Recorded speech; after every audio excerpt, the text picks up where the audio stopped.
चलिए बेटा पढ़ना लिखना शुरू करें। क्या चल रहा था क्लास के अंदर? लिखिएगा Newton's laws of motion. Newton's laws of motion.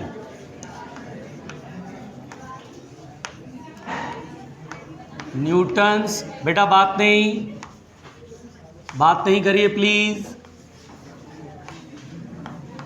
Newton's laws of motion. देखिए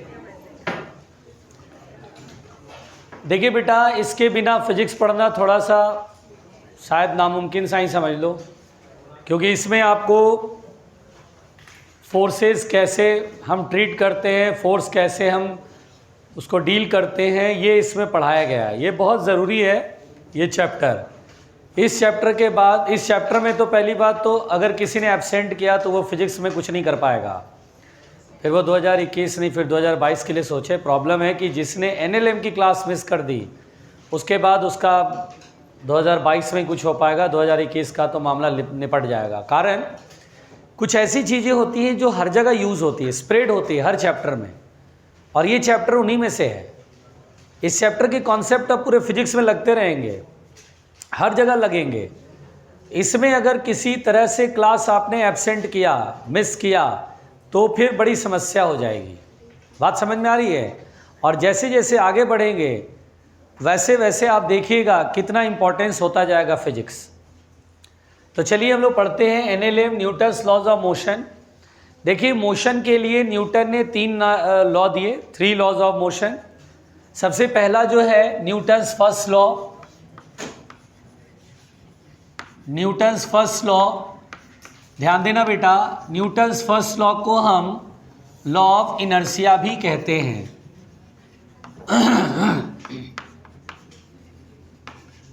न्यूटन्स फर्स्ट लॉ को हम लॉ ऑफ इनर्शिया भी कहते हैं। बिल्कुल आराम से सुनना, लॉ ऑफ इनर्शिया भी कहते हैं। न्यूटन का फर्स्ट लॉ जो है वो कहते हैं कि अगर बॉडी पे फोर्स ना लगे, यानी न्यूटन का पहला लॉ बोलता है कि अगर फोर्स ना लगे तो क्या होगा, सेकेंड लॉ बोलता है फोर्स लगे तो क्या होगा। तो न्यूटन का फर्स्ट लॉ ये कहता है बेटा कि अगर बॉडी पे कोई एक्सटर्नल फोर्स नहीं लग रहा है तो बॉडी का स्टेट ऑफ मोशन जैसा है वैसा ही रहेगा, यानी रिमेन अनचेंज्ड रहेगा। And if no external force acts on a body then the state of motion. State of motion का मतलब होता है बॉडी अगर रुका है तो वो कंटिन्यूसली रुका ही रहेगा, और अगर मोशन में है तो जितनी वेलोसिटी से चल रहा है वो कंटिन्यूसली उतनी ही वेलोसिटी से चलता रहेगा। तो ये न्यूटन का फर्स्ट लॉ है। तो ये बहुत ही सिंपल है, बचपन में भी आपने सुना होगा कि a body will remain continues at rest और कंटिन्यूज इन मोशन अनटिल और unless external force acts on it. बात समझ में आ रही है? तो ये वो बात का मतलब तो यही था, अगर फोर्स नहीं लगा तो बॉडी अगर रेस्ट में है तो वो रेस्ट में ही रहेगा, अगर मोशन में है तो मोशन का मतलब वेलोसिटी होगी, जितनी वेलोसिटी है उतनी ही वेलोसिटी से कंटिन्यूसली चेंज करेगी, वेलोसिटी भी चेंज नहीं करेगा, ध्यान रखिएगा, उतनी वेलोसिटी से चलता रहेगा। तो this is the first law of Newton's law. इसमें बेटा इनर्शिया एक प्रॉपर्टी फाइंड की गई है, इसलिए इस लॉ को बोलते हैं लॉ ऑफ इनर्शिया। इनर्शिया जो एक प्रॉपर्टी है वो इसमें पता लगाया गया। इनर्शिया एवरी मास में होता है। सबसे पहली बात तो every mass having its own inertia.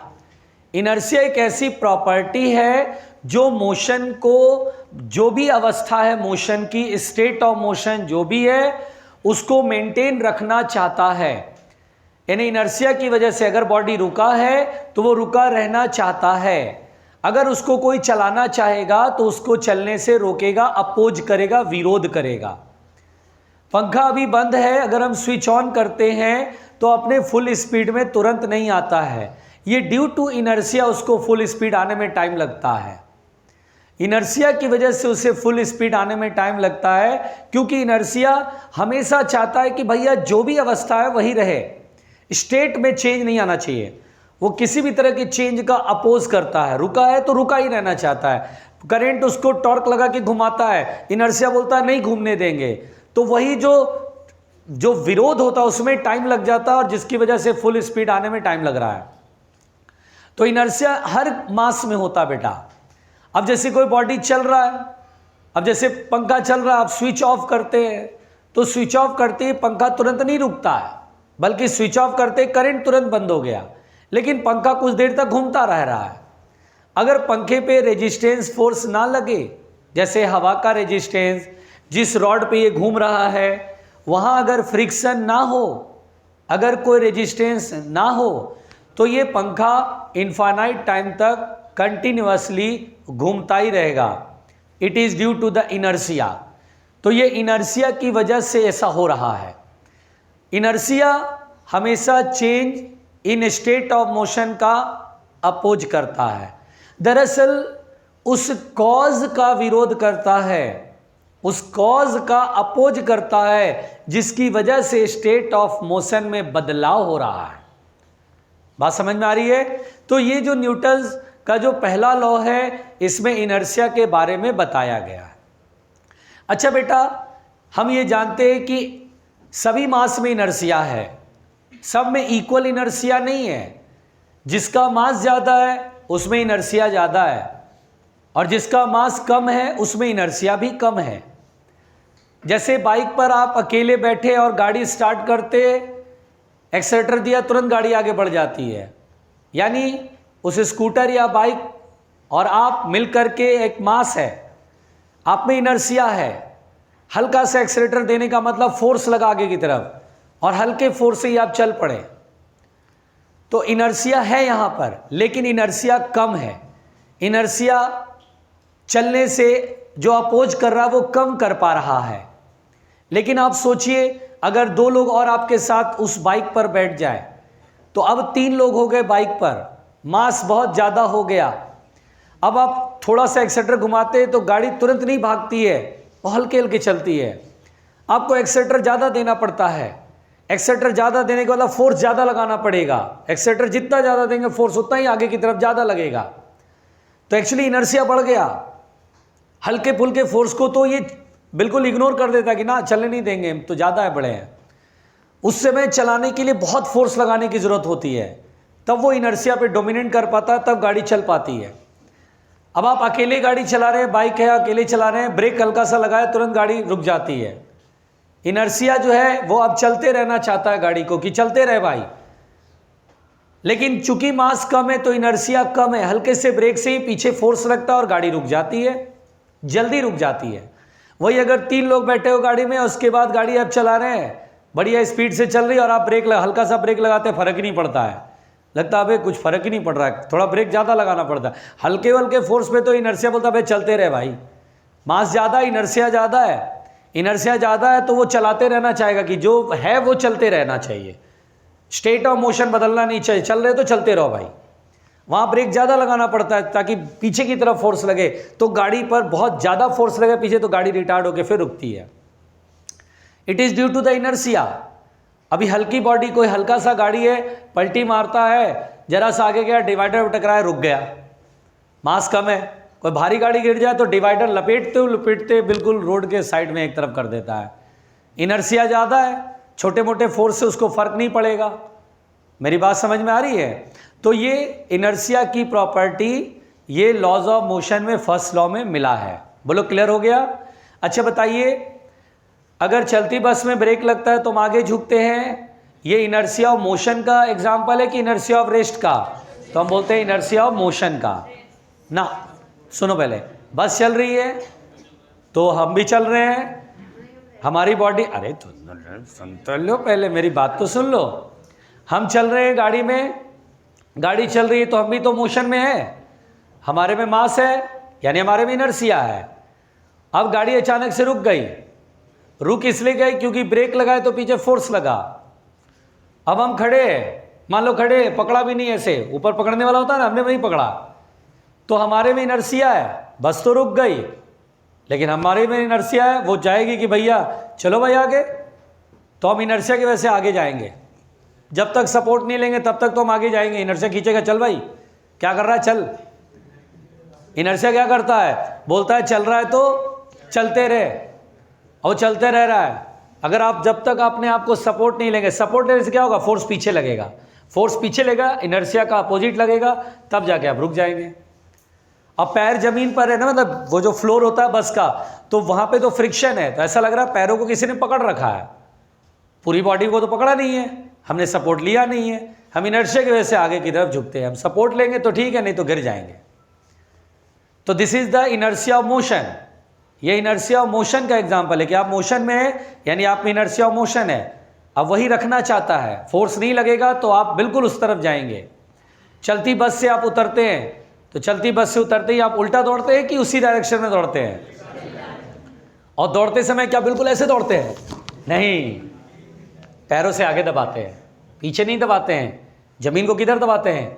क्योंकि हमें रुकना होता है ना, कि बस के साथ साथ दौड़ना होता है। बस के साथ साथ थोड़ा दूर पे ऐसे ऐसे करके रुकते हैं।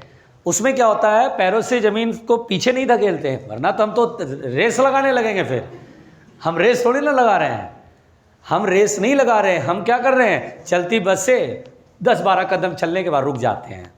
वो हम पैरों से ज़मीन को धकेलते हैं आगे की तरफ, ताकि वो मुझे पीछे फोर्स लगाए। मेरी वेलोसिटी आगे है, मेरा मोशन आगे है, फोर्स पीछे लगेगा, पैरों से ऐसे दबाएंगे तो फोर्स पीछे लगेगा, और तब जा करके हम रिटार्ड होते हुए रुक जाएंगे। कितना अच्छा एग्जाम्पल इनर्शिया ऑफ मोशन का, क्योंकि आप चलती हुई बस से उतर रहे हैं, आप में मास है, आप में इनर्शिया है, वो चलाना चाहेगा आपको आगे की तरफ। अगर आप उतरते ही बिल्कुल ज़मीन से स्टाइल मार के खड़े हो गए ना, तो रायता फैला देगा, सीधा ज़मीन पर मुंह के बल गिरेंगे। आ रही बात समझ में? तो this is an example of inertia of motion. अच्छा वही बताइए, ये किसका एग्जाम्पल है कि मान लीजिए बस रुका हुआ है, हम बिना सपोर्ट के बात करें, हाँ भाई ठीक बढ़िया शानदार, अचानक से बस का ड्राइवर हुड़ुक से गाड़ी आगे बढ़ा दिया, करता ना, हुड़ुक से गाड़ी आगे बढ़ा देता है, तो आप कहाँ जाएंगे, आगे या पीछे? भैया बस पर फोर्स लगा, बस आगे बढ़ गया, अचानक से बस आगे बढ़ा दिया, हमने तो सपोर्ट लिया ही नहीं था, तुम्हारी बॉडी में तो इनर्शिया है। बोलते हैं भैया रुके रहे, कोई जा रहा है तेरे को मतलब नहीं, तो अपना रुके रहा और रुके रहियो। अब बस का फ्लोर आगे गया, मेरा पैर आगे गया, लेकिन पूरी बॉडी जो है उसमें तो इनर्शिया। बोलते हैं कहाँ जा रहे हो भाई, ऐसे कैसे, अरे अरे क्या? तो सपोर्ट अगर नहीं लेंगे तो हम पीछे की तरफ गिर जाएंगे। बोलो मेरी बात समझ में आ रही बच्चों? तो ये इनर्शिया ऑफ रेस्ट का एग्जाम्पल है। तो इनर्शिया समझ में आया? अच्छा बेटा एक बात बताइए, अगर मैं आपसे बोलूं ये ब्लॉक है और ये रस्सी से टांग दिया मैंने, इस स्ट्रिंग को मैंने ए बोला और ये दूसरे स्ट्रिंग को मैंने बी बोला, एक और रस्सियां जोड़ दिया है। अब मैं इस बी को झटके में से खींचता हूं, ऐसे, ठीक है? अगर झटके में खींचता हूं, कौन सी रस्सी टूटेगी, ए या बी? ए। और अगर मैं ऐसे पकड़ के और धीरे धीरे खींचता हूं तो कौन सी रस्सी टूटेगी? ऐसे पकड़ा और ऐसे खींचने लगा, कौन सी रस्सी टूटेगी, ए या बी? ऐसे किया तो ए, बी, ए, और ऐसे किया तो, अच्छा दोनों केस में ए टूट रहा है। अच्छा ये वेरी गुड, अच्छा है, बढ़िया है, शानदार। हाँ कुछ बोल रहा है तौफीक, तुम कुछ बोलना चाह रहे हो क्या? बी टूटेगा झटके में, ऐसे झटका मारा, अरे ए पे तो लोड है पहले से यार, ऐसे करेंगे तो ए पे तो झटका और मारेगा। एक मिनट, तुम मना कर रहे हो? वही तो वो बोल रहा है बी टूटेगा, इसी पे तो विवाद हो रखा है। विवाद का जड़ तो यही है, तौफीक बोल रहे हैं कि बी टूटेगा, तुम बोले ए टूटेगा, कौन सही है भाई? चलो अरुण कुमार से जवाब ले लेते हैं, ए टूटेगा। मनोज कुमार सिंह, बी। तो प्रतिद्वंदी आमने सामने, झटके में अरुण ने बोला ए, मनोज ने बोला बी, तौफीक ने बोला बी, भाई ने बोला ए, और कोई है? ए टूटेगा। देखिए मैं आपको बताता हूं बेटा, झटके में अगर हम ऐसे करके करेंगे ए को कुछ नहीं होगा, बी निपट जाएगा, बी टूट जाएगा। मनोज की इस बार जीत हुई। अच्छा मनोज बताओ बी क्यों टूटेगा? आंसर तो बी है। बी पहले रेस्ट में था तो ए भी तो रेस्ट में था।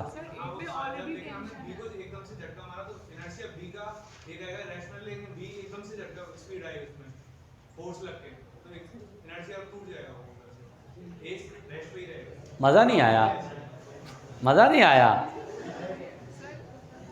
वो किलिंग लाइन। हाँ भाई तौफीक तुम बताओ, बोलो बोलो। अच्छा चलो, और कोई एक्सप्लेन कर सकता है? गार्गी, गार्गी तुम्हें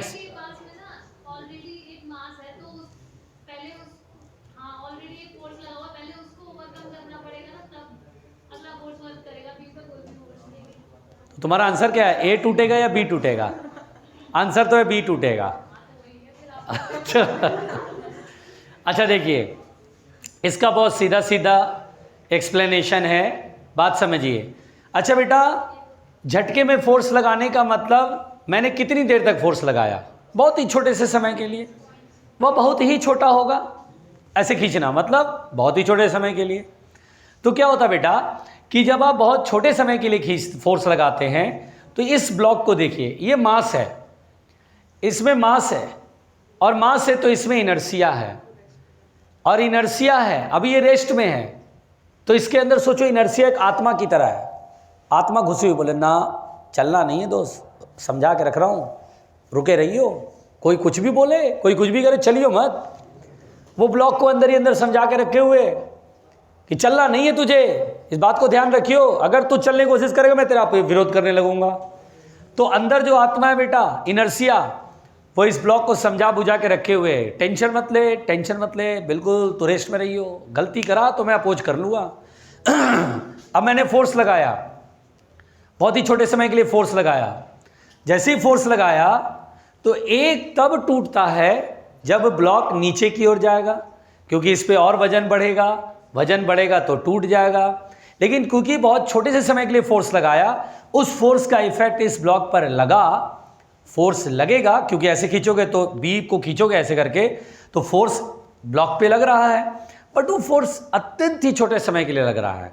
इनर्शिया उसका विरोध करना शुरू किया। इनर्शिया बोला, भाई फोर्स लगा, तू जाएगा, तू तो जाएगा, तू तो जाएगा बेटा, तो तुझे तो जाने नहीं दूंगा। इनर्शिया तुरंत विरोध के, ना इनर्शिया ऑफ रेस्ट, रुके रहियो, रुके रहियो। इस चक्कर में जब तक कि लड़ाई शुरू होती तब तक फोर्स ने हथियार डाल के निकल लिया, बोला मैं नहीं कर रहा, जाओ, मैं नहीं कर रहा, जाओ। फोर्स खत्म हो गया तो इनर्शिया की वजह से ब्लॉक हिल भी नहीं पाया, इनर्शिया वजह से ब्लॉक हिल भी नहीं पाया, चलना तो दूर, इनर्शिया ने उसे हिलने तक नहीं दिया।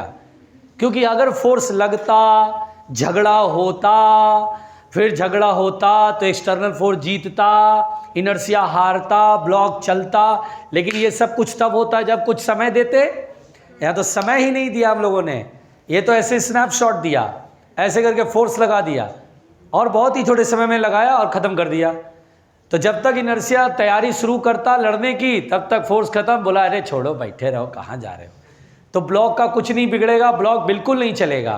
तो इसीलिए इसको झटके में खींचेंगे तो इसका असर ए पर नहीं पड़ पाएगा इस ब्लॉक की वजह से, तो ए को कुछ नहीं होगा, बी टूट जाएगा। कभी कभी क्या होता बेटा, इंसानों के हाथों में जो उंगलियां हैं उसमें नाखून के ऊपर कभी कभी मांस जो है, स्किन जो है वो थोड़ा सा उखड़ सी जाती है, हल्की हल्की हल्की, वो इंसानों की हाथों में होती है। आप लोग तो देखिएगा, आप लोग अपने अपने बैलों का तो होता नहीं, खैर ऐसे कभी नाखून के ऊपर ना जो स्किन है ना, वो कभी कभी ऐसे करके ऊपर आ जाती है, तो उसको लोग नोचते हैं, ऐसे ऐसे करके नोचते हैं। कभी आप प्यार से उसे ना पकड़ के और हल्के से खींचिएगा तो लंबा धारी खींच लेगा, गजब का दर्द होगा, ठीक है ना। अच्छा क्या होता था कि मेरे भी होता था जब मैं छोटा था, तो हमारे आस पड़ोस में अंकल चाचा सब रहते थे। तो एक बार मैं बैठे बैठे ऐसे करके मेरे नाखून के पास यहाँ, अंगूठे के पास यहाँ था, मैं उसको उल्टा छील रहा था। अरे रे रे, अच्छा उल्टा छीला तो हल्का सा छिल गया, तो मैं ऐसे लगा रहा, तो वो देख ली, उनकी नज़र पड़ी, कर क्या रहा है। तो उन्होंने बोला कि देखो कभी भी अगर करना होता है तो आगे की तरफ करके झटका मार दो, वहीं से टूट जाएगा। जब मैं बड़ा हुआ, जब पढ़ा इनर्शिया, तब पकड़ में आया कि हाँ भाई सही बात है, ऐसे करके आगे की तरफ खींच दो, वो वहीं से टूट जाएगा, वो लंबा धारी नहीं बनाएगा, वो खींच करके मांस पूरा चीर नहीं देगा। तो यहाँ पर बेटा दिस इज द बेटा ऐसा होता है, तुम लोगों ने तो नहीं देखा होगा। हाँ, अच्छा होता है, बहुत बढ़िया। तो बोलो समझ में आ गया? लिखिएगा बेटा, व्हेन नो एक्सटर्नल फोर्स। अच्छा ये लिख लीजिए पहले, first law, Newton's first law या लॉ ऑफ इनर्शिया। हेडलाइन दे दीजिए, न्यूटन्स फर्स्ट लॉ और लॉ ऑफ इनर्शिया।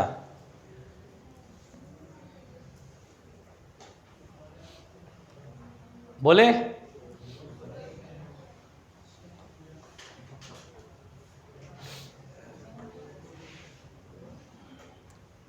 बोला जाए, लिखिए when no external force,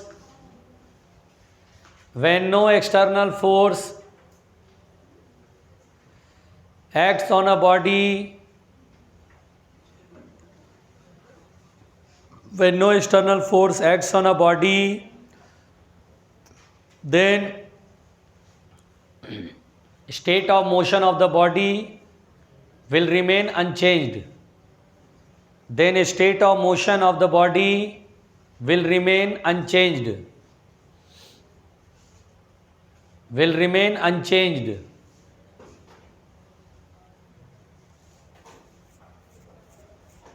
star मार के लिख लीजिए बेटा, स्टार मार के अगली बात, the property of inertia,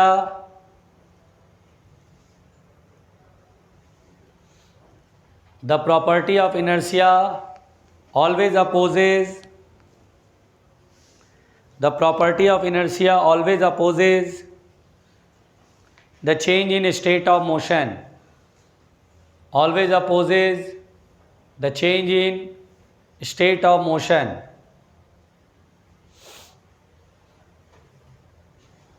State of motion, line change करके, inertia depends upon mass,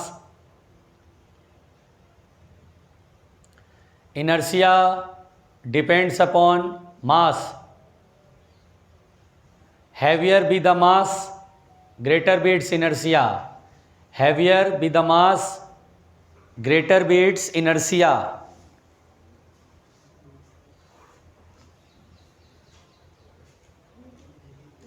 Greater be its inertia. अच्छा बेटा एक बात बताओ, ये जो मैंने क्वेश्चन पूछा इसको आप ये समझ पाएं कि ये इसमें झटके में अगर आप ऐसे खींचते हैं, फोर्स लगाए झटका देते हैं तो ए टूटेगा कि बी टूटेगा? तो हम बोलेंगे बी टूटेगा।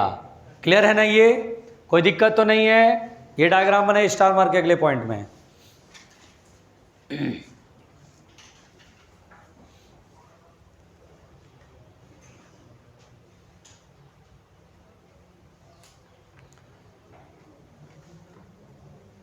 बना लिया? उसके नीचे लिखिए, due to the snapshot on B, due to the snapshot on B, snapshot on B, the string B will break first. Due to the snapshot on B, the string B will break first. Clear है बेटा? ये समझ में आया क्यों हो रहा है? मैंने क्यों रीजन नहीं लिखाया, रिजल्ट लिखाया।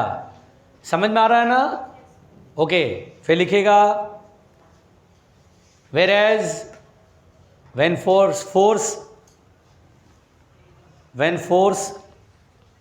acts for long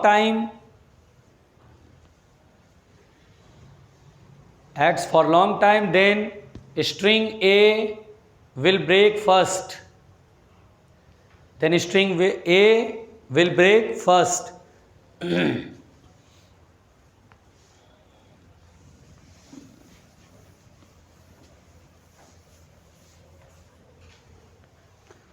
बोलो क्लियर? समझ में आया बच्चों? बताओ फर्स्ट लॉ क्लियर हुआ? कोई डर वर? वो सारी चीज़ें लिखाने की जो ज़रूरत है नहीं, बहुत सिंपल है। चलती बस से उतरते हैं तो दौड़ते क्यों हैं? बस रुकी हुई है, हम भी हैं उसमें। बस अचानक से आगे बढ़ती है, हम आगे झुकते हैं या पीछे झुकते हैं? अच्छा, बस अचानक से आगे बढ़ती है तो हम आगे झुकते हैं कि पीछे झुकते हैं? पीछे झुकते हैं। चलती बस से ब्रेक लगा, हम आगे झुकेंगे कि पीछे झुकेंगे? आगे। ये सब ठीक है, समझ में आ रहा है? ठीक। अब देखिए न्यूटन सेकेंड लॉ।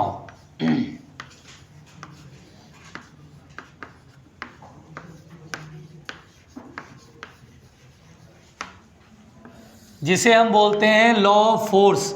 क्या बोलते हैं बच्चों? Law of force.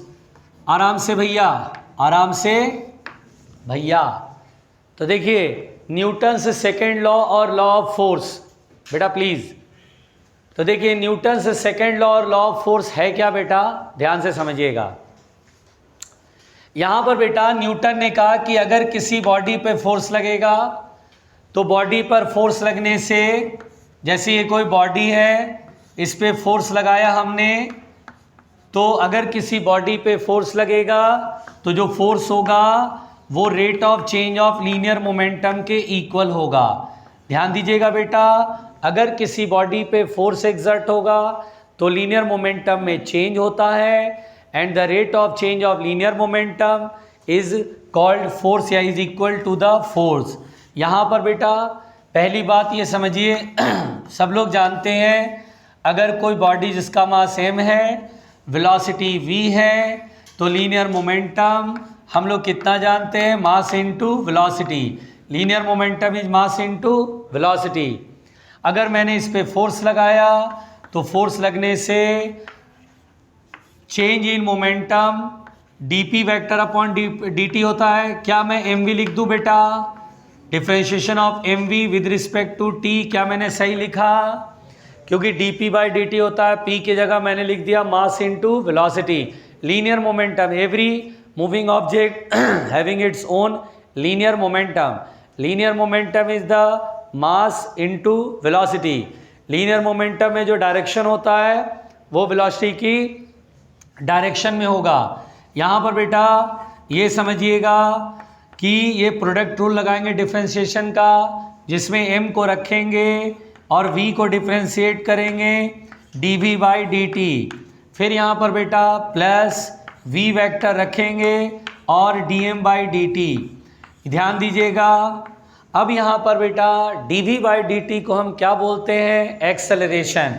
Rate of change of velocity को हम क्या बोलते हैं? Acceleration. ma vector plus v vector into dm by dt। ध्यान रखिएगा, तो जब किसी बॉडी पे फोर्स लगता है तो ये होता है, रुकिएगा यहाँ पर बेटा ये जो है v dm बाई dt, इसको बोलते हैं thrust. v vector into dm by dt को बोलते हैं थ्रस्ट। ध्यान देना मेरी बात को, v dm बाई dt को हम बोलते हैं थ्रस्ट। अगर ये कब होता है बेटा? थ्रस्ट एक प्रकार का फोर्स है, ये तब बोलते हैं जब बॉडी का मास बदल रहा होता है। dm बाई dt का मतलब हुआ कि चेंज इन मास पर यूनिट टाइम। अगर मैंने कहा कि फोर्स लगने पर मास कांस्टेंट है, इफ मास इज कांस्टेंट, अगर मैंने बोला बेटा कि मास जो है वो कांस्टेंट है, यानी कि dm by dt is zero है, यानी फोर्स लगाया बट मास नहीं बदल रहा है, तो इस केस में जो फोर्स होगा बेटा वो हम लिखेंगे, देखिए ये चीज़ हम जीरो करेंगे, ये चीज़ क्या करेंगे? ज़ीरो। तो फोर्स इज इक्वल टू होगा मास इनटू एक्सेलरेशन। बहुत लोग बोलते हैं न्यूटन सेकेंड लॉ क्या है? तो F बराबर एम ए। F बराबर एम ए तब बोलना है जब फोर्स लगने पे उसके मास में कोई परिवर्तन यानी चेंज ना हो रहा हो। अगर मास कांस्टेंट है तो definitely force is equal to mass into acceleration होगा। पहुंचो।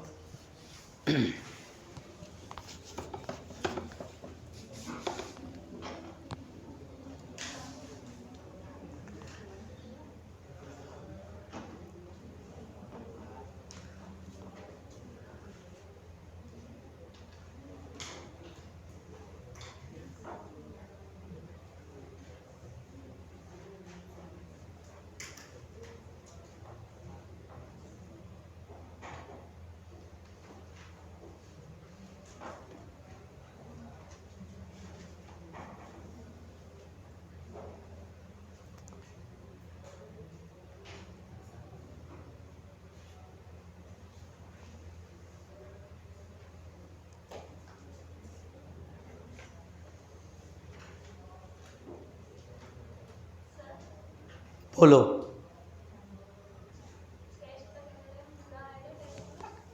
क्या बोलती है? NLM जहाँ तक हो जाएगा सैटरडे तक। वैसे सैटरडे मतलब आज कौन सा दिन है? है संडे को टेस्ट, तो NLM जितना हो जाएगा बेटा वो सब है। और संडे को एक्स्ट्रा क्लासेस भी तो होंगे। अच्छा नहीं होगी ना जिस अच्छा अच्छा अच्छा अच्छा, इस संडे जब टेस्ट रहेगा तो क्लास नहीं होगी।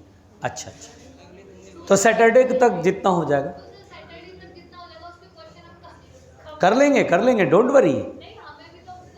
हाँ अब एक काम करना है, देखो आज आपको DPP मिल जाएगा काइनेमेटिक्स की। जोर से बोलो, आज आपको शांति भैया, आज आपको DPP किसकी मिल जाएगी? काइनेमेटिक्स की, बोला था ना। तो एक काइनेमेटिक्स की DPP मिलेगी और उसके बाद NLM आप जो है कल परसों में बनाना शुरू कर रहे हैं, क्योंकि आज मिलेगी तो 2 दिन तो उसी में लग जाएगा काइनेमेटिक्स में। अच्छा मॉड्यूल आप लोगों ने बनाया प्रोजेक्टाइल मोशन का, तो स्टार्ट करो ना।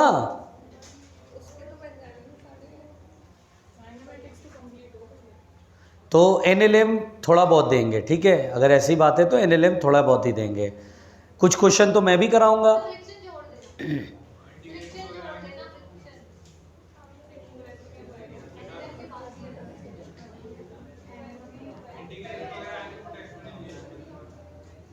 नहीं लेंगे, इंटीग्रेशन नहीं लेंगे।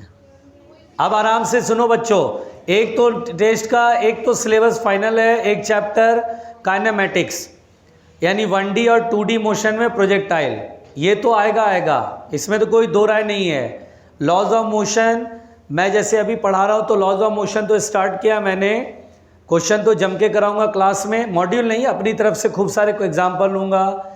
आपको कुछ अपने तरफ से सवाल पूछना हो तो वो पूछ लेना, तो सवाल का दौर पूरा होगा लॉज ऑफ मोशन में, टेंशन मत लो।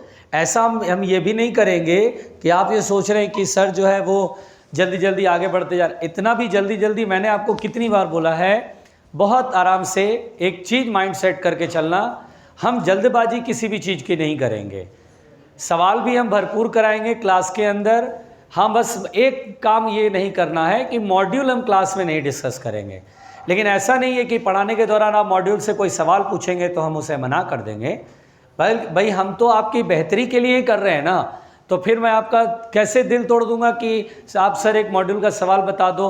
भाई हो सकता है कुछ सवाल बनाने से आपको आगे के सवाल बनने लगे, इसलिए इस चीज़ में हम जल्दबाजी नहीं करेंगे, लेकिन हम जल्दी में रहेंगे ज़रूर, हम जल्दी में रहेंगे, लेकिन जल्दबाजी में काम नहीं खराब करेंगे। आ रहा समझ में?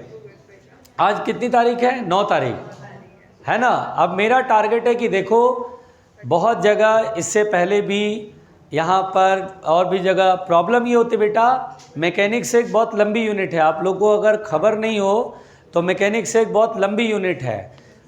मैकेनिक्स को पढ़ाने में 5 महीने 4 महीने लग जाते हैं, 4-5 महीने 6 महीने तक पहुँच जाता कहीं कहीं तो बेसिकली क्या है, आप ये समझो कि हमारा तो एग्ज़ाम हम तो मान के चलेंगे मई में, हम नीट का एग्ज़ाम तो मान के चल रहे हैं कि मई में होने वाला है, वो 15-20 दिन अगर दे दे तो हमारे लिए बढ़िया है, हम मान के चलेंगे मई का।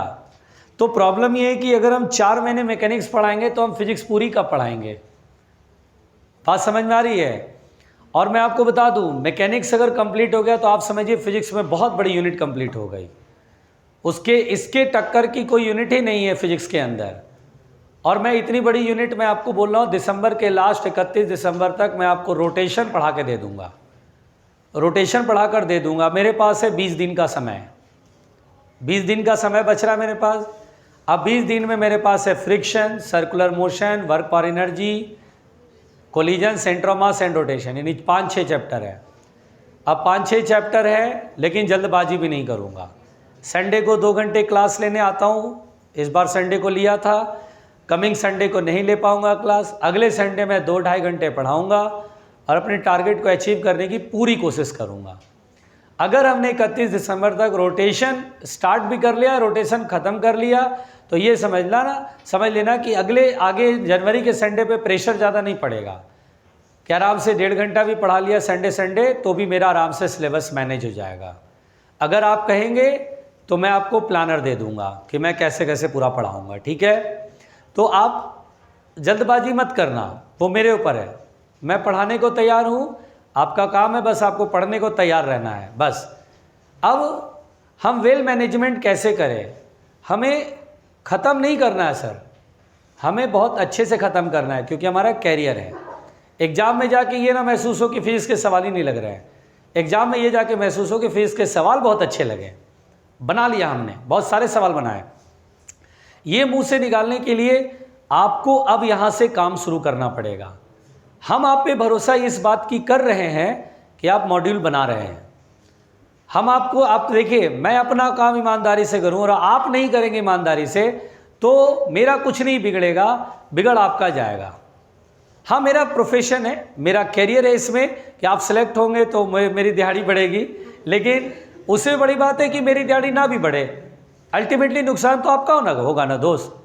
मन में एक टीस रहेगी कि यार मैंने सही से नहीं तैयारी करी यार, इसका जिम्मेदारी पता नहीं किस पे डालूं।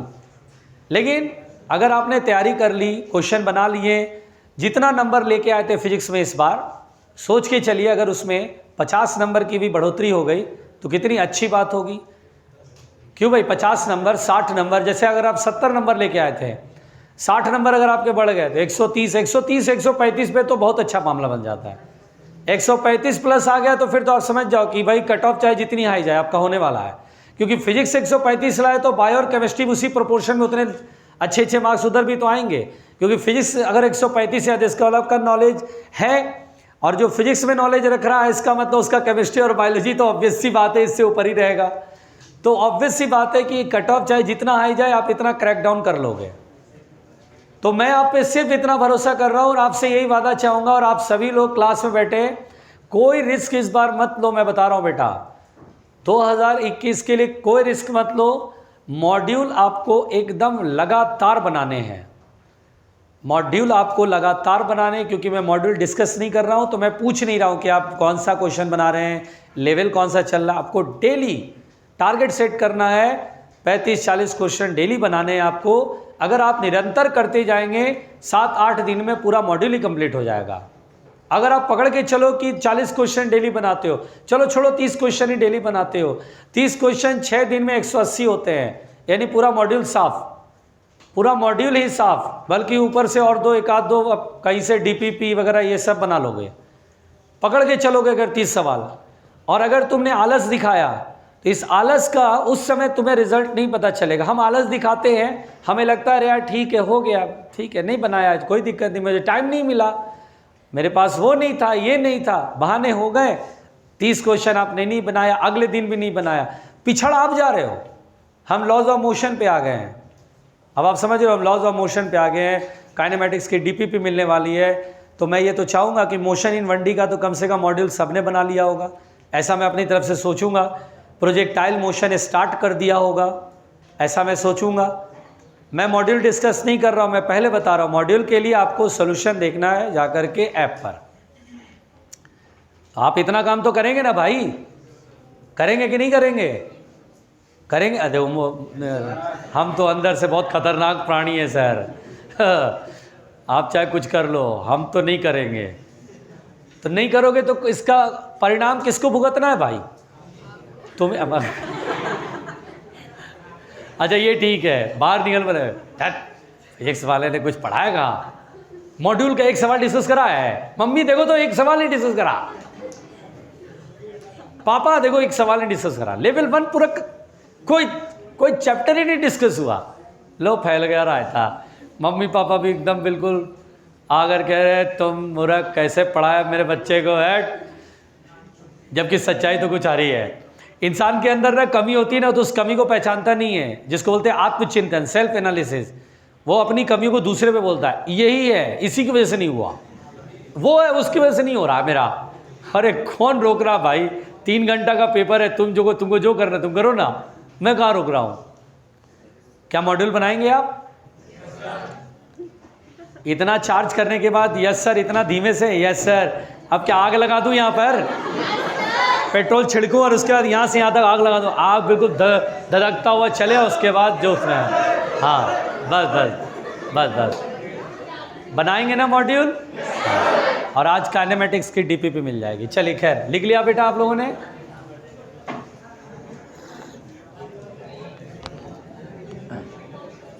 शांत शांत बच्चों, शांत। मिटाएं।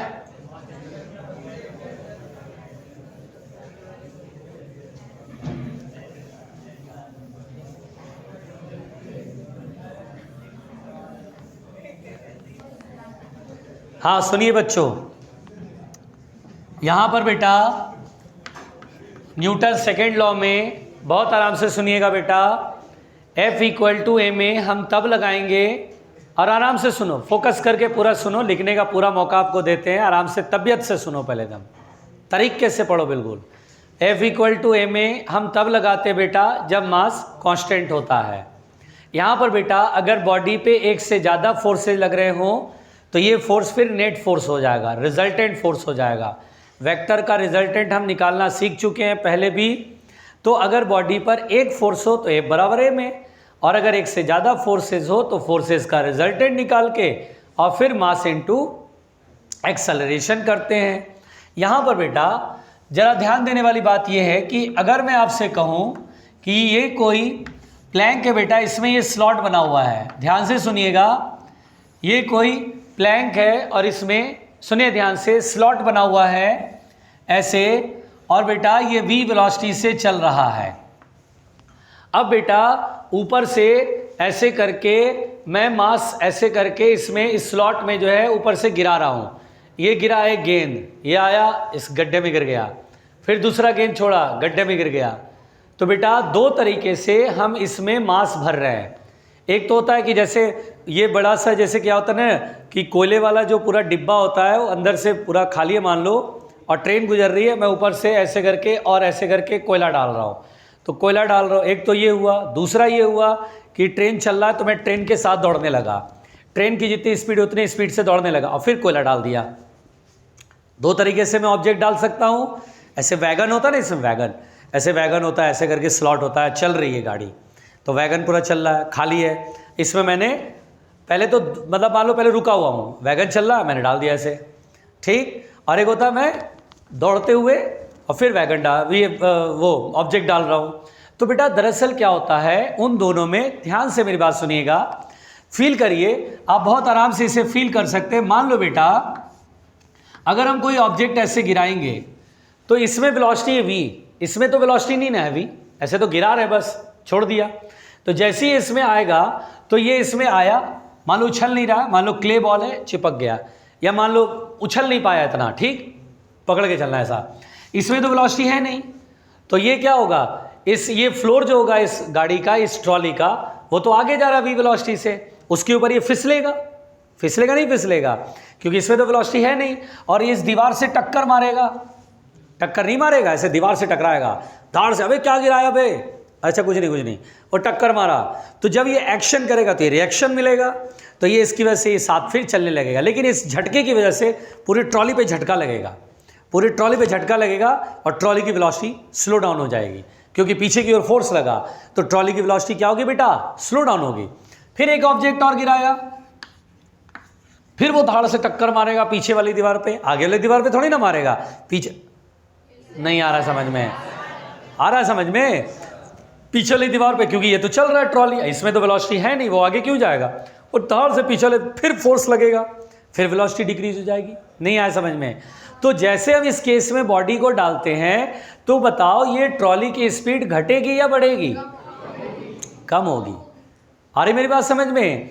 अब बेटा अगर मान लो मैं ऐसा करता हूं कि जितनी वेलोसिटी से ट्रॉली चल रहा उतनी वेलोसिटी से मैं दौड़ने लगा, और फिर एक बॉडी डाल दिया, फिर दूसरा बॉडी डाल दिया, फिर तीसरा बॉडी डाल दिया, तो बताओ इस ट्रॉली की वेलोसिटी पर क्या असर पड़ेगा, कोई असर नहीं पड़ेगा।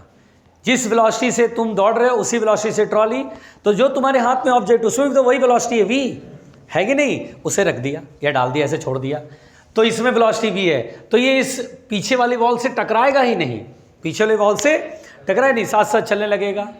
जैसे आप कभी भी बस है, बस थोड़ी सी स्पीड पकड़ी तो आप बस पकड़ते हो दौड़ करके, दौड़ के जब पकड़ते हो तो बस में जैसे एंटर करते हो तो ऐसा थोड़ी बस में एंटर करा पीछे की धाड़ से दीवार से टकराए, भाई साहब ऐसा थोड़ी ना होता है।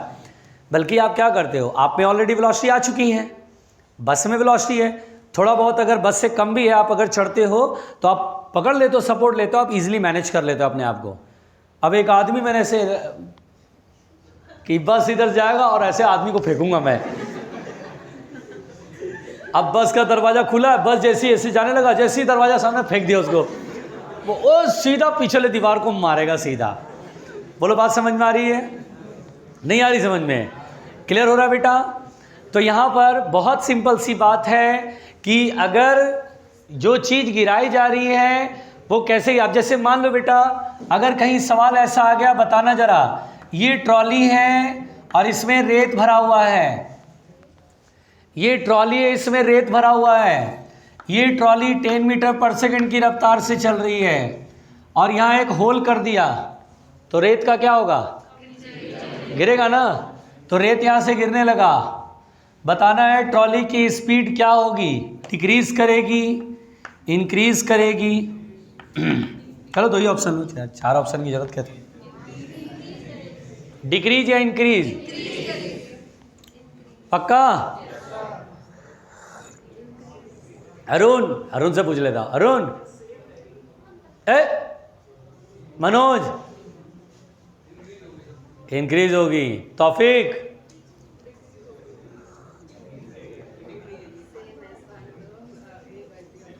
तेरी इंक्रीज होगी। और कोई अपने विचार प्रकट करना चाहते हैं? प्रियाशा दीदी नहीं आई आज? अच्छा, प्रियाशा नहीं आई। और कोई? किशनवीर, अपने विचार प्रकट करो। इंक्रीज होगी।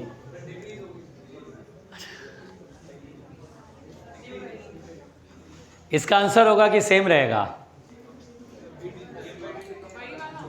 जब रेत गिर रहा है तो रेत के गिरने के बावजूद भी ट्रॉली की वेलोसिटी पर कोई फर्क नहीं पड़ेगा, वो ट्रेन की रफ्तार से चलता रहेगा प्यार से। उसे मैंने धक्का देके एक स्मूथ सरफेस या रेलवे ट्रैक है ना, उसमें फ्रिक्शन नहीं है, धक्का देके छोड़ दिया, ये बड़ा भागा जा रहा है और रेत गिर रही, कोई असर नहीं पड़ेगा, ये ट्रेन की रफ्तार से ये चलता जाएगा। क्यों?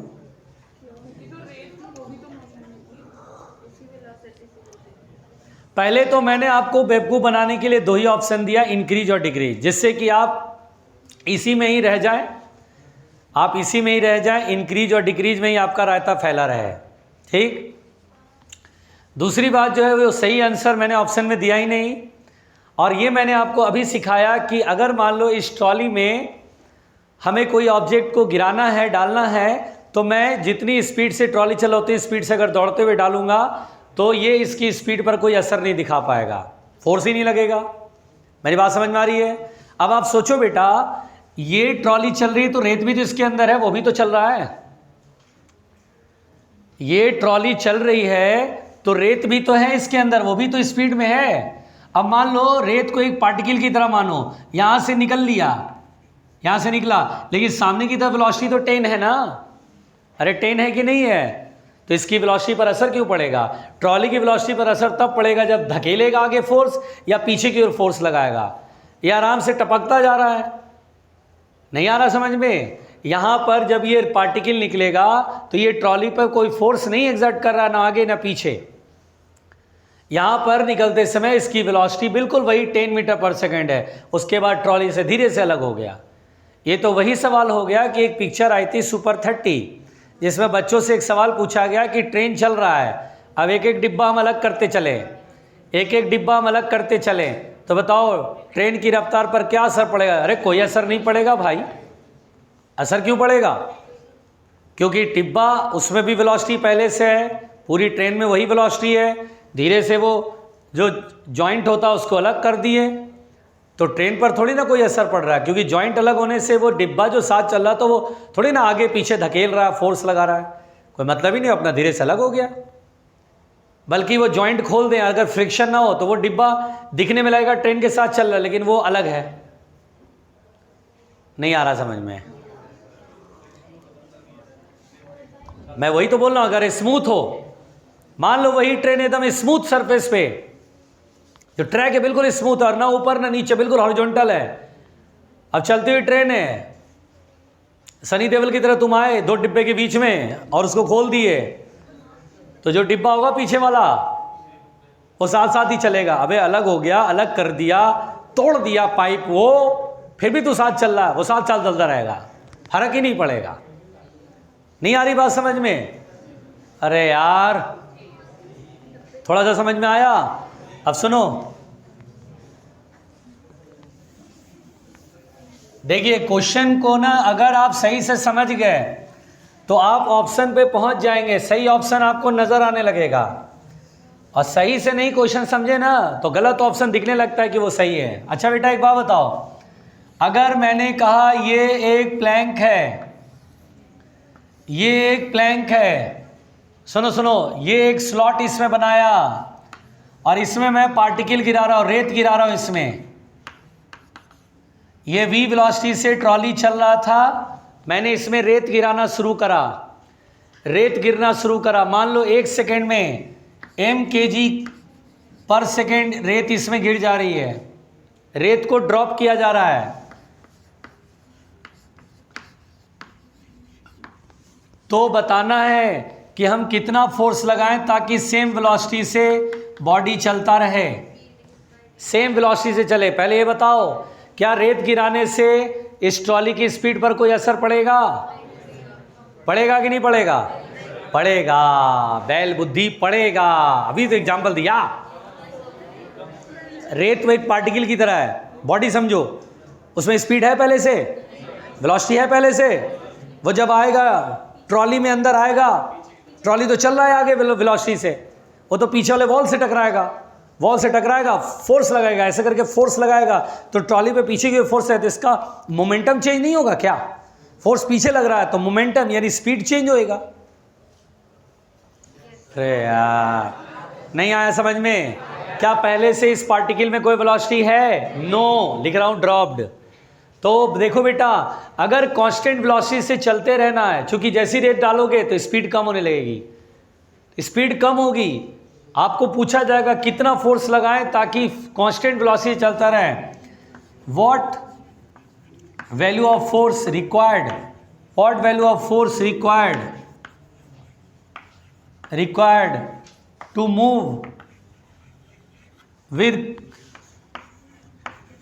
Move with same velocity।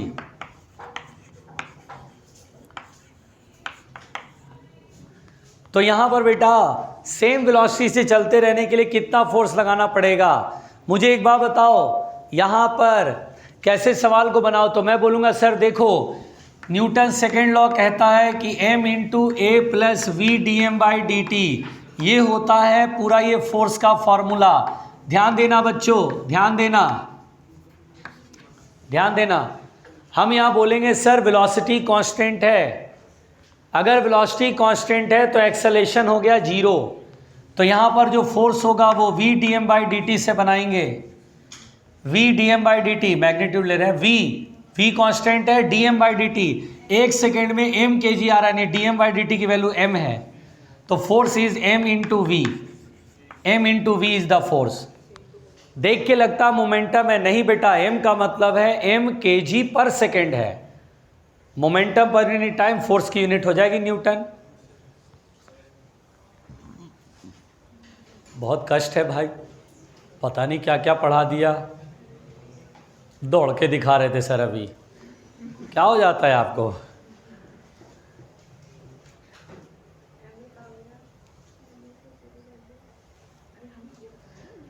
आराम से।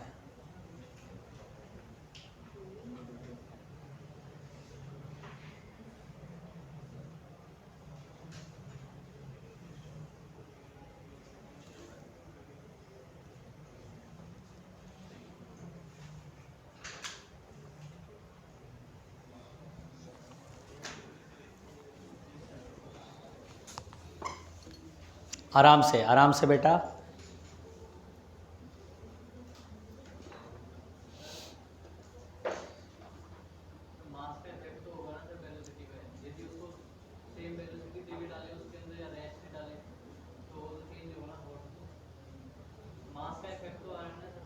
क्या इफेक्ट आना चाहिए? मास का क्या इफेक्ट होना चाहिए?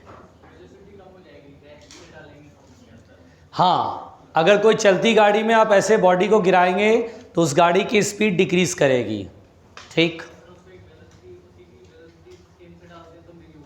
हाँ बिल्कुल, अगर जितनी वेलोसिटी से ट्रॉली चल रही है, जिस बॉडी को तुम गिराने वाले हो उसमें उतनी वेलोसिटी सामने दे दो हॉरिजॉन्टली और फिर गिरा दो तो वो कोई असर नहीं करेगा। नहीं, जैसे मास का क्या करूं मैं भाई, कोई चीज़ अगर चल रही है जब तक उसके दीवार पे फोर्स नहीं लगेगा तब तक उसकी वेलोसिटी क्यों चेंज करेगा? कुछ नहीं होगा। चलती हुई गाड़ी पर अगर तुम उछल के बैठ जाओगे ना तो कुछ नहीं होगा। चलती हुई गाड़ी पर उछल के बैठ जाओगे, चलते चलते दौड़ते दौड़ते तुम बैठ गए उसके अंदर, कुछ नहीं होगा। मास बढ़ने से क्या हो गया? हाँ, तो उससे क्या मतलब है? इनर्शिया बढ़ने से बोलेगा चलते रहो भाई, जितनी वेलोसिटी चल रहे हो चलते रहो। इनर्शिया बोलता है तुम, इनर्शिया बोलता है वेलोसिटी चेंज मत करना बस। वो भारी हो गया, अब उसको अगर तुम्हें रोकना है तब इनर्शिया अपना असर दिखाएगा ना। अगर मैं बोलूं कोई गाड़ी चल रही है v वेलोसिटी से, कांस्टेंट वेलोसिटी है, किसी चीज को डालना है तुमको उसके अंदर, तो जिस चीज को डालने जा रहे हो उसमें वेलोसिटी वही है, रख दो भाई, कोई फर्क नहीं पड़ेगा। इनर्शिया बढ़ गया तो बढ़ गया। इनर्शिया अपना असर तब दिखाता है जब उस गाड़ी की रफ्तार बढ़ानी है। अबे यार वजन बढ़ गया यार, तू डालते डालते डालते डालते तेरे को पता नहीं था वजन इतना बढ़ गया, अब फोर्स लगाना पड़ेगा वेलोसिटी बढ़ाने के लिए ज़्यादा, कम करने के लिए ब्रेक लगाना पड़ेगा ज़्यादा, इतना ही असर पड़ेगा। वो तब दिखाई देगा जब वेलोसिटी चेंज होगा। नहीं आया, बड़ा कष्ट है यार जीवन में। लिख लिया बच्चों? पता नहीं क्या क्या पढ़ा दिया सर आपने, कुछ समझ में आ रहा है? देखो आगे बढ़ते हैं।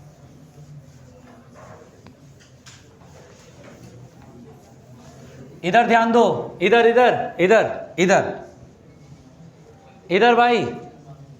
अच्छा बेटा एक बात समझो, अगर मान लो ये पाइप है और इस पाइप से पानी निकल रहा है, वाटर निकल रहा है बेटा, आप सभी लोग इस प्रयोग को घर पे कर सकते हैं। आपने देखा भी होगा कि आप जो है टैप जो होता है उसमें आपने पाइप फंसाया और पाइप ऐसे, ये फर्श को धोने के लिए पाइप ऐसे लगाया, टोंटी में लगाते हैं ना भाई पाइप, और उसके बाद वो जो है पाइप ऐसे है। अब आप उसको नल को चालू करते हैं,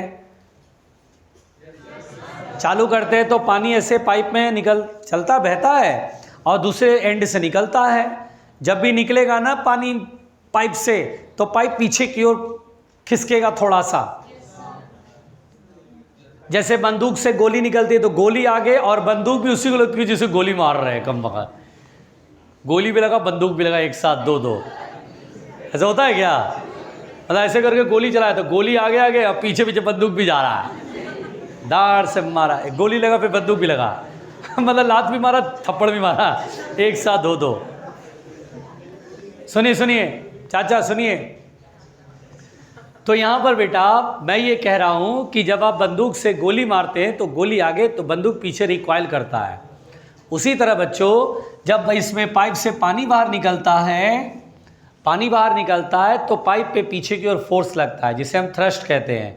अगर मुझे कभी कहेगा कि भैया v वेलोसिटी से पानी बाहर निकल रहा है तो बताइए कि पाइप पर कितना फोर्स लगेगा। हम इस सवाल को कभी भी अगर हमें मिलेगा तो मैं कैसे बनाऊंगा ये देखो। मैं ये मानूंगा कि लेटर सपोज dt टाइम में इतना वॉल्यूम बाहर निकल रहा है, ये चीज़ यहाँ से चल के यहाँ जा रहा है और बाहर निकल जा रहा है, इतना पानी बाहर निकल रहा है। तो बेटा यहाँ से यहाँ तक जो डिस्टेंस होगा वो कितना होगा? अगर मैंने कहा समय लगा dt मतलब होता है बहुत ही छोटा सा टाइम यहाँ से यहाँ तक, तो ये जो लेंथ होगा बेटा distance by speed into time, क्या ये लेंथ होगा v dt। और मान लो area of cross section of the pipe is a। तो अगर आपसे पहले तो पूछेगा volume flowing per unit time, volume flowing per unit time, per unit time यानी बेटा यूनिट टाइम में जो वॉल्यूम फ्लो हो रहा है। अच्छा जानते हो यूनिट टाइम में जो वॉल्यूम फ्लो होता है उसको रेट ऑफ फ्लो बोलते हैं। ये फ्लूइड में मैं बार बार बोलूँगा कि बेटा रेट ऑफ फ्लो जो है ना, ये देख लो रेट ऑफ फ्लो देख लो, यहाँ पर होता है volume flowing per unit time, इसको बोलते हैं रेट ऑफ फ्लो। तो यहाँ पर बेटा रेट ऑफ फ्लो कैसे निकालते हैं? रेट ऑफ फ्लो का था volume flowing per unit time. मैंने माना कि dv वॉल्यूम यहाँ से निकल रहा है dt टाइम में, dv volume per unit time dt। तो dv इतने का वॉल्यूम, शेडेड पोर्शन का वॉल्यूम कितना होगा बेटा? एक सिलेंडर है तो एरिया इंटू लेंथ, ए इंटू लेंथ हो गया वी डी टी, और अपॉन डी टी, तो डी टी से डी टी कैंसिल आउट, तो area of cross section into velocity. पहली बात तो बेटा, अगर कभी भी रेट ऑफ फ्लो हमें न्यूमेरिकल में मिल जाए तो इसको मतलब होता है volume per unit time, volume flowing per unit time, volume upon time. मैंने माना डीवी वॉल्यूम फ्लो रहा इन टाइम dt, और बेटा डीवी का वैल्यू मैंने यहाँ से लिखा कि ये वॉल्यूम है, इतना ही वॉल्यूम बाहर निकल रहा है dt समय में, इतने का वॉल्यूम कितना होगा? तो एरिया इंटू लेंथ, तो area into length V D T upon D T से डी टी कट गया। अब रेट ऑफ फ्लो का फॉर्मूला होता है area of cross section of the tube into velocity, जितनी वेलोसिटी से लिक्विड फ्लो कर रहा है। तो आज के बाद सभी बच्चे याद रखेंगे, ये फ्लूइड में मैं नहीं बताऊंगा, रेट ऑफ फ्लो डायरेक्ट बोलूंगा। बेटा पहले से आप जानते हो रेट ऑफ फ्लो होता है area of cross section into velocity. अब यहाँ पर सुनिए, अगर आपसे बोले मास फ्लोइंग पर यूनिट टाइम, मास फ्लोइंग पर यूनिट टाइम यानी कितना मास पर यूनिट टाइम में फ्लो हो रहा है, मास फ्लोइंग पर यूनिट टाइम। तो यहाँ पर बच्चों मास का मतलब जैसे मान लीजिए जो यहाँ से बाहर निकला, इतना वॉल्यूम का पानी बाहर निकला, तो इसका मास है dm, और पर यूनिट टाइम का मतलब dm बाई dt ही हमें सॉल्व करना है। dm बाई dt मतलब मास फ्लोइंग पर यूनिट टाइम। मास बराबर होता है वॉल्यूम इंटू डेंसिटी, जितना पोर्शन उसका वॉल्यूम है dv है, इसी का मास बताना बेटा जो बाहर आ गया। तो dv इंटू रो, रो मतलब होता है डेंसिटी, मास पर होता है volume into density, volume is dv और डेंसिटी रो। अब बेटा dv बाई dt, तो dv by dt area of cross section into velocity है, तो area of cross section into velocity into density. अगर आपसे कभी भी सवाल पूछ दे कि यार एक सेकंड में कितना मास फ्लो कर रहा है, या एक सेकंड में कितना पानी, कितने मास का पानी बाहर निकल रहा है, तो बस बोलना है सर इसके लिए dm बाई dt निकालना है। पर यूनिट टाइम का मतलब dt से डिवाइड करना, dm by dt। Rate of flow of mass भी बोलते हैं इसको बेटा, rate of flow of mass. Rate जब भी बोलते हैं तो पर यूनिट टाइम से डिवाइड करना होता है, ये सबने सुना भी होगा। बहुत लोग की नज़र इधर उधर है, झुकी हुई है, लिख रहे हैं एक अच्छे राइटर की तरह, किताब लिखेंगे बढ़िया वाला, एकदम शानदार वाला। A V rho, A is what, V is what, velocity of flow, liquid जितनी वेलोसिटी से फ्लो कर रहा है। रो इज व्हाट, अच्छा बताओ वाटर की डेंसिटी कितनी होती है? 1000 किलोग्राम पर मीटर क्यूब, सुना तो होगा। वाटर की डेंसिटी होता है 1000 किलोग्राम पर मीटर क्यूब, या ऐसा यूनिट में बोले तो 1 ग्राम पर सेंटीमीटर क्यूब, या 1 ग्राम पर सीसी, क्यूबिक सेंटीमीटर को सीसी लिखते हैं। ये पहली बार सुन रहे हैं या पहले से सुनी सुनाई बात है? तो dm by dt A V rho. अगर मुझसे कहेगा फोर्स एक्सर्टेड पाइप पर कितना, जानते हो बेटा इस पाइप से, जैसे कभी कभी आप देखना, आप कभी प्रोटेस्ट करने जाओगे, जाहिर सी बात है मेडिकल कॉलेज में बहुत प्रोटेस्ट होते हैं, होते कि नहीं होते? ये जूनियर रेसिडेंट जो है वो रायता फैला के रखते हैं। कैसे कैसे करते हैं, मैं तो एसएन में कितनी बार न्यूज़पेपर में पढ़ा, एक तीमारदार ने थप्पड़ मार दिया जूनियर डॉक्टर को, जूनियर डॉक्टर ने हड़ताल कर दिया। पहले तो तीमारदार को कूटा, उसका हड़ताल कर दिया। फिर कभी आया कि जूनियर डॉक्टर, जूडा जो है, जूनियर डॉक्टर से बोलता है, जूडा जो है, जूडा का एक सदस्य था, वो गया और तीमारदार को बोला कि तुम जो है निकलो यहाँ से, तुम्हारी दवाई नहीं मिलेगी। उसको भगा दिया। तो तीमारदार से लड़ाई हो गई तो जूडा ने पूरा स्ट्राइक कर दिया। तो ठीक है भाई, जूनियर डॉक्टर ने पूरा स्ट्राइक कर दिया, तो पुलिस हटाने के लिए कैनन आएगी, कैनन का इस्तेमाल करेगी, वाटर कैनन। अब उसके बाद क्या होता है, वाटर कैनन कभी आपको देखने का मौका वहीं मिलेगा बेटा, अब तो नहीं मिलेगा इधर उधर मिलेगा आपको मौका अब बहुत रायता फैलाते हैं जूनियर डॉक्टर्स। इतना सुना है अखबारों में, इतना सुना अखबारों में कि बस अब मुझे भी डर लगता है कभी कभी। कोई बोलता है जूनियर डॉक्टर, मैंने भैया कुछ हो गया गलती से भी, कुछ मेरे शब्द इसको बुरे लग गए तो पूरा जूडा का पूरा ग्रुप पहुंच जाएगा, पूरी पार्टी पहुंच जाएगी लड़ने। खैर एक मतलब यहाँ पे कई बार ऐसे हो चुका है घटनाएं। खैर तो यहाँ पर बेटा वाटर कैनन जो इस्तेमाल होता है उसमें जो कर्मचारी होते हैं, दमकल वाले कर्मचारी, वो जब वाटर कैनन का पाइप पकड़ते हैं ना, तो उस पाइप को पकड़ने की ट्रेनिंग होती है बाकायदा। भाई पानी बहुत तेज़ी से निकलेगा, पैरों की ग्रिप, एंगल वेंगल की, कैसे सड़क पे खड़े रहना है ताकि ये ना हो कि पाइप सही तुम पीछे जाओ, गए थे मारने और खुद ही पीछे निपट के चले आए। तो बहुत तेज़ी से पानी का प्रेशर दिया जाता है ताकि पानी बहुत तेज़ी से निकले और आपके बॉडी पे लगे तो आपको लगे कि गोलियां बरसाई जा रही है बॉडी पर। खून नहीं निकलेगा लेकिन चोट बहुत तेज लगेगा, है ना। और आपका जो वो कहते हैं ना मनोबल, 2 सेकंड में टूट के चकनाचूर हो जाएगा और उसके बाद भागते नजर आएंगे आप, इतना तेज पानी से फोर्स लगता है। तो यहाँ पर बेटा बहुत तेज़ी से पाइप पे पीछे की ओर फोर्स लगता है। अगर फोर्स आपसे पूछा जाएगा कि फोर्स कैलकुलेट करिए, तो यहाँ पर बेटा v dm/dt हम लिखते हैं, और dm चूंकि मास इंटू एक्सेलेरेशन तो होगा ही नहीं, एक्सेलेरेशन तो जीरो है, वेलोसिटी तो कांस्टेंट वेलोसिटी निकल रही है। v dm/dt, dm/dt कितना बेटा av रो, तो यहाँ पर कितना होगा v into V square, av square rho. रुक जाओ, तो फोर्स का फॉर्मूला क्या याद रखोगे जल्दी बताओ, av स्क्वायर रो। देखिए कभी भी ऐसा है क्वेश्चन की पाइप से पानी फ्लो रहा है, बताओ बेटा रेट ऑफ फ्लो का फॉर्मूला क्या याद रखोगे, a इंटू वी, ए क्या area of cross section into velocity. Unit time में कितना मास फ्लो हो रहा है, फॉर्मूला क्या याद रखोगे, av रो। फोर्स का फॉर्मूला av स्क्वायर रो। अब बोलेगा पावर, जो एक्सटर्नल एजेंट जो पावर एक्सर्ट करेगा, अगर कभी बोलेगा पावर एक्सर्टेड, तो जानते हो बेटा पावर होता है, आगे आप जान जाओगे और अभी भी थोड़ा बहुत तो जानते होगे, F इंटू वी होता है। फोर्स की वैल्यू कितनी है, av स्क्वायर रो। अगर मैं v से मल्टीप्लाई कर दूं, बताओ v स्क्वायर में v मल्टीप्लाई करूंगा कितना आएगा बच्चों, av³ रो आ जाएगा। एक बार सवाल आया था, सुन लो ध्यान से, एक बार सवाल आया था कि अगर पानी जो फ्लो रहा है पाइप में उसकी स्पीड को अगर हम डबल कर दें तो कितना पावर एक्सर्ट करना पड़ेगा, पहले से कितना गुना ज़्यादा हो जाएगा, तो 8 गुना होगा, क्योंकि v की डबल करोगे वैल्यू तो 2v लिखोगे, 2 का पावर 3, 2³ इज 8, यानी पावर p था पहले तो अब 8p हो जाएगा, पावर 8 गुना हो जाएगा। समझ में आ रहा है, लिखो।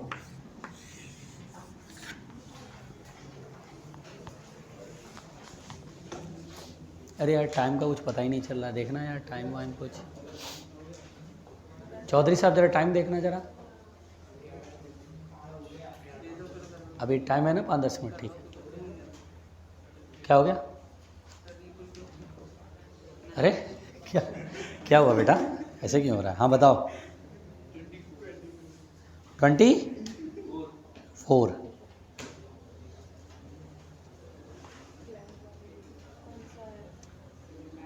शांति बच्चों,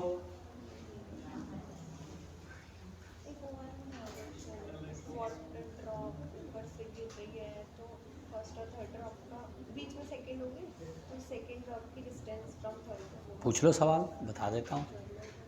मिटा दो बेटा,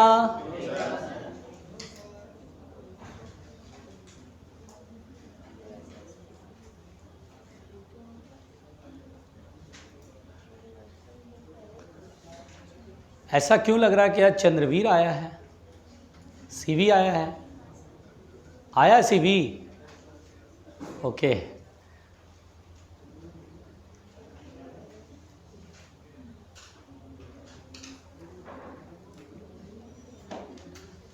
मिटा दें,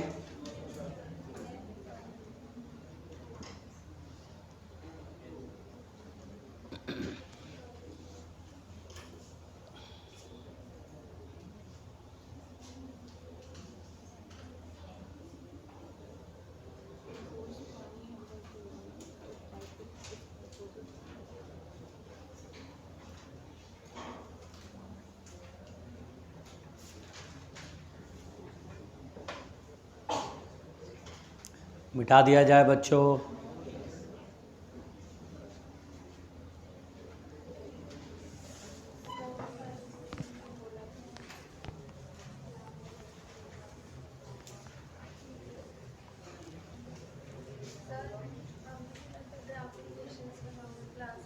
तो तुमने बताया, तो अभी जब समय खत्म, अभी एक सवाल करा रहा हूँ, मिटा दो बच्चों।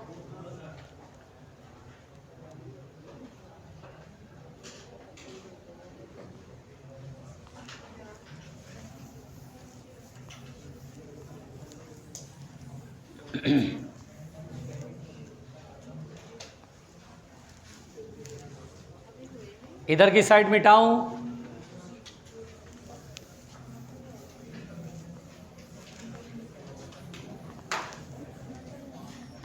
देखिए प्लीज सुनिए सुनिए, इधर सुनो प्लीज। अच्छा बच्चों, एक सवाल मेरे से पूछा गया है, उस सवाल का जवाब लेते हैं। सवाल ये पूछा गया बच्चों कि a particle is thrown upward from ground, एक पार्टिकल को ग्राउंड से फेंका गया। ध्यान दीजिए, पहले सभी लोग काम की बात कर रहा हूँ, मैं काम की बात कर रहा हूँ, आप ध्यान से सुनिए। अब particle is thrown upward from ground, it experiences a constant resistance force due to air. पहली बात तो बेटा हमने ये पढ़ा हुआ है, अगर हम इस बॉडी को फेंकेंगे ऊपर की तरफ और हवा का रेजिस्टेंस नहीं है, एयर रेजिस्टेंस नहीं है, तो याद रखिए बच्चों कि नीचे से मैक्सिमम हाइट तक जाने में समय लगता है, जिसे हम बोलते हैं टाइम ऑफ एसेंट, और मैक्सिमम हाइट से वापस ग्राउंड तक पहुंचने में टाइम लगता है, टाइम ऑफ डिसेंट। परमानेंटली आज जाकर के कुछ लोग कारपेंटर के यहाँ चले जाएंगे, मैं पहले बता रहा हूँ। कहाँ जाएंगे? कुछ लोग तो डेफिनेटली जाएंगे, कुछ लोग को देख के मुझे लगता है कि उन्हें ज़रूरत है। और बेटा कारपेंटर के यहाँ ये वाला जो है ये मिलता है, और इसमें आप गद्दा भी लगवा सकते हैं, यहाँ पे गद्दे भी लगवा लीजिएगा, ताकि आप आते ही अपनी मुंडी को इसमें टिका लीजिएगा। खामखा आप ऐसे करके बैठते हैं, इससे क्या होता है बच्चों, आपका हाथ दुखता है, मुंडी ठीक से नहीं हो पाता है सेट। ये कारपेंटर के यहाँ जा कर के और इसको बनवा लीजिएगा, अमेजन पे भी मिल रहा है, ऑर्डर कर सकते हैं। गद्दा लगवाइएगा ज़रूर, मैं आपको खुद बता रहा हूँ, गद्दा लगवाइएगा, क्योंकि 2-3 लोगों ने बनवाया, उनको बहुत अच्छा महसूस हो रहा है। बैग में जैसे किताब कॉपी रखते हैं वैसी तरह इसको भी रखा करिए। आए और फटाक से अपना सेट कर दिया, मुंडी अपना रखा हुआ है प्यार से। हाथों पे क्यों वजन डालें, शरीर का ही तो हिस्सा है वो, है ना बेटा। तो यहाँ पर बेटा ये बॉडी को जब आप फेंकते हैं तो मैक्सिमम हाइट तक पहुँचने में टाइम ऑफ एसेंट और लौटने में टाइम ऑफ डिसेंट। याद रखिए बच्चों, अगर कोई फ्रिक्शन नहीं होता है तो time of ascent and time of descent equal होता है, और वो होता है u/g। u/g में ऊपर जाना और u/g में वापस नीचे आना, तो वो time of ascent and time of descent equal होता है। लेकिन बच्चों अगर मैं बॉडी को फेंकूं और एयर का रेजिस्टेंस लग रहा है, एयर का रेजिस्टेंस हमेशा मोशन के अपोजिट होता है। जिधर भी मोशन हो रहा है, जैसे बॉडी ऊपर जा रहा है तो हवा का रेजिस्टेंस नीचे लगेगा। अब ध्यान से सुनिएगा बच्चों, जब ये ऊपर जाता है, ध्यान से सुनिएगा, ड्यूरिंग एसेंट जब ये ऊपर जाता है बच्चों, तो एक तो ग्रेविटी नीचे पुल करता है, ओनली ग्रेविटी जो नीचे पुल करता है उसके वजह से एक्सेलेरेशन तो जी होता था।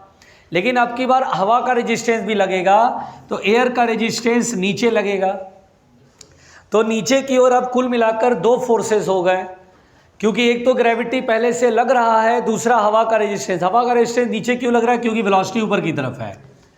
तो अब ये दोनों फोर्स एक ही डायरेक्शन में, तो रिजल्टेंट फोर्स ज़्यादा बड़ा हो जाएगा, और नेट फोर्स अगर बड़ा हो गया तो एक्सेलेरेशन जो आएगा वो नीचे की तरफ ज़्यादा हो जाएगा, जी से बड़ा आएगा। यानी सोचिए कि गाड़ी चल रही थी, अगर मैं गाड़ी ऐसे चला रहा हूँ तो हल्की ब्रेक लगाऊंगा तो थोड़ा ज़्यादा दूर जाके रुकेगा, समय भी लगेगा उसमें। अगर मैं ब्रेक पे बिल्कुल चढ़ गया बिल्कुल, तो ब्रेक बहुत हार्ड लगा तो क्या होगा, कम दूरी भी चलेगा और बहुत कम समय में रुक भी जाएगा। कुछ वैसा ही है ना यहाँ पर।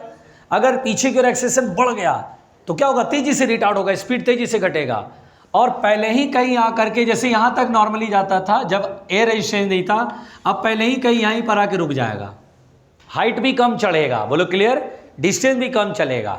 बात समझ में आ रही है? तो टाइम ऑफ एसेंट क्या हो जाएगा, स्मॉल हो जाएगा। टाइम ऑफ एसेंट क्या होगा बच्चों, स्मॉल हो जाएगा, कम हो पड़ जाएगा, छोटा हो जाएगा। पहले हल्का ब्रेक लगाते थे तो 10 सेकंड में रुकते थे, ब्रेक बहुत तेज लगा दिया तो 2 ही सेकंड में रुक जाएंगे, बोलो क्लियर। तो अब ठीक है, टाइम ऑफ एसेंट स्मॉल हो गया। अब लौट रहा है बेटा, तो लौटने में क्या होता है, वेलोसिटी नीचे होता है, तो ग्रेविटी नीचे की ओर है, लेकिन एयर रेजिस्टेंस किधर होगा, ऊपर की तरफ होगा, जिसकी वजह से बेटा नेट फोर्स ग्रेविटी से कम हो जाए, क्योंकि माइनस करना पड़ेगा ना, वेक्टर रिजल्टेंट निकालेंगे।